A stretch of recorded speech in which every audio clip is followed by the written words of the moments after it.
సాధారణంగా పార్టీ అధినేతలు రాజకీయ ప్రత్యర్థులకు గట్టి వార్నింగులు ఇస్తూ ఉంటారు. అధికారంలో ఉన్నవాళ్లు విపక్షాలను గట్టిగా హెచ్చరిస్తూ ఉంటారు. గీత దాటారో తస్మాత్ జాగ్రత్త, మొహమాటం లేకుండా లోపలేస్తామని తెగేసి చెబుతూ ఉంటారు. పరిస్థితులను బట్టి విపక్షాలు సైతం కొన్ని రోజులు మౌనంగా ఉంటాయి. ఆంధ్రప్రదేశ్లో మాత్రం స్థితిగతులు పూర్తి భిన్నంగా ఉన్నాయి. విపక్షాలతో ముఖాముఖి పోరాటం ఒకటైతే, అధికార పార్టీలోనే ఉన్న సమస్యలను పరిష్కరించుకోవటం మరో ఎత్తు. విపక్షంతో వచ్చిన తలనొప్పి కంటే స్వపక్షం సృష్టిస్తోన్న శిరోభారం ముఖ్యమంత్రి చంద్రబాబుకు నిద్ర పట్టకుండా చేస్తోంది. ఎక్కడ ఎలాంటి ఆరోపణలు వచ్చినా అన్ని వేళ్లు తెలుగు తమ్ముళ్ల చుట్టూనే చూపిస్తున్నాయి. అనుకూల మీడియాలోనూ టీడీపీ వ్యతిరేక కథనాలు వస్తున్నాయి. కొన్నాళ్ల కిందటి వరకు ఇసుక విషయం తమ్ముళ్లను కుదిపేసింది. దీనిపై బాబు వార్నింగులిచ్చారు. ఇక ఇప్పుడు మద్యం బెల్ట్ దుకాణాల వ్యవహారం మరింతగా కుదిపేస్తోంది.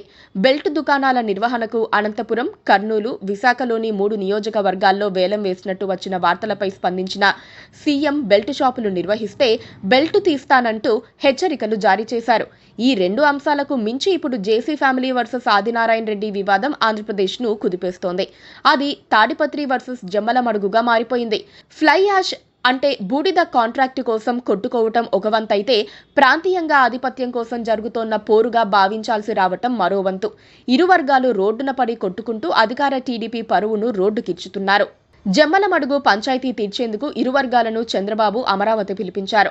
బీజేపీ ఎమ్మెల్యే అయినప్పటికీ ఆదినారాయణ రెడ్డి వెళ్లి చంద్రబాబును కలిసి తన వాదనను వినిపించారు. రోడ్డున పడితే సహించేది లేదంటూ చంద్రబాబు ఆయన్ను సున్నితంగా హెచ్చరించి పంపారు. చంద్రబాబు మీటింగుకు జేసీ దివాకర్ రెడ్డి అస్సలు రానేలేదు. తనకు జ్వరం వచ్చిందని చెప్పి ఎగ్గొట్టేశారు. తన తరపున ఇతరులను పంపించారు.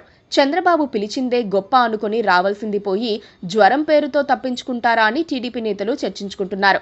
పారాసెటమాల్ టాబ్లెట్ వేసుకుని రావాల్సిన జేసీ ప్రభాకర్ రెడ్డి రాకపోవటం వెనక లెక్కలేనితనం కూడా ఉందని విశ్లేషించుకుంటున్నారు. ఇక పెన్షన్ల పంపిణీ కోసం చంద్రబాబు ముఖ్యమంత్రి హోదాలో తొలిసారి అనంతపురం జిల్లాకు వస్తే జేసీ ప్రభాకర్ రెడ్డి ఆయనకు స్వాగతం పలికేందుకు రాలేదు. తాడిపత్రి ఎమ్మెల్యేగా ఉన్న జేసీ కుమారుడు అస్మిత్ రెడ్డి హాజరయ్యారు. చంద్రబాబు జేసీ అస్మిత్ రెడ్డిని పక్కకు పిలిచి క్లాస్ తీసుకున్నారని ప్రచారం జరుగుతోంది. పార్టీ వ్యతిరేక కార్యకలాపాలకు పాల్పడితే సహించేది లేదని చంద్రబాబు స్పష్టం చేశారని అంటున్నారు.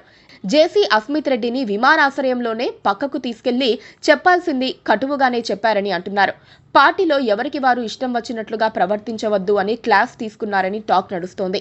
బూడిద తరలింపు వ్యవహారంలో ఇలా రోడ్డున పడితే పార్టీ పరువు ఏం కావాలని ఆయన ప్రశ్నించినట్లుగా తెలిసిందే.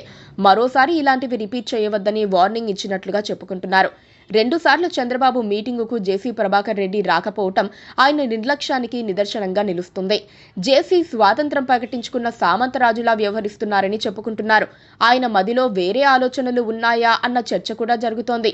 బహుశా గట్టిగా మాట్లాడితే తెలుగుదేశం నుంచి బయటకు వెళ్లేందుకు కూడా జేసీ వెనకాడరని ఆయన సన్నిహిత వర్గాలు చెబుతున్నాయి. తాడిపత్రిలో సొంత బలం మీద కూడా నిలబడగలమని జేసీ తన అనుచరుల వద్ద చెప్పుకుంటున్నారట. మరి జేసీ డైరెక్ట్ ఫైట్ కు దిగుతున్నారా అన్న ప్రశ్నలు తలెత్తుతున్నాయి. చూడాలి మరి. Please subscribe to